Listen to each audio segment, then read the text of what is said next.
भाजपा के 3 साल से अगर देखें तो प्रदेश अध्यक्ष हैं संजय जायसवाल जी।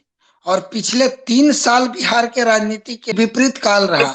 नीतीश कुमार से अलायंस टूटा, विधान परिषद के चुनाव में भी परिणाम विपरीत गए। और अभी अगर देखेंगे तो बोचहा का उपचुनाव भी विपरीत गया। वर्तमान में मोकामा का भी उपचुनाव विपरीत चला गया।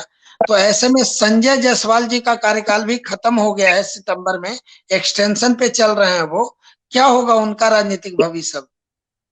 देखिए, मैंने शुरू में ही कहा था कि आधी लड़ाई तो आप तभी हार जाते हैं जब दूसरे खेमे से आपको सेना बुलाना पड़ता है। मैंने मोकामा में आपको उदाहरण दिया। तो आप मुझे ये बता दीजिए कि संजय जायसवाल बीजेपी के हैं या महागठबंधन के हैं? तो जो आदमी खुद महागठबंधन का है वो बीजेपी में कितनी जगह बना सकता है? संजय जायसवाल जी खुद महागठबंधन के सिपाही हैं, वो बीजेपी को कैसे आगे बढ़ा सकते हैं?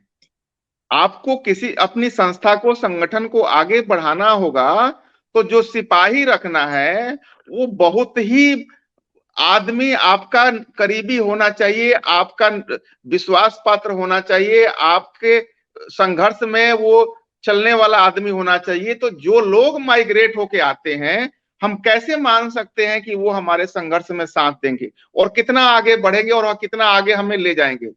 जो लोग दो लोगों की पार्टी से बीजेपी को 300 प्लस पहुंचाए, वो लोग वफादार हैं, वो लोगों ने सींचा है पार्टी को। आज आप कहीं से भी माइग्रेट होकर लोग आए, उनको आप बैठा दें। तो ये पार्टी का जो हश्र हुआ है वो इसीलिए हुआ है कि संजय जायसवाल खुद राजद के व्यक्ति हैं, उनको उठा के आपने मुख्य पे बैठा दिया। तो जो अंदर का सैनिक है वो कैसे लड़ेगा?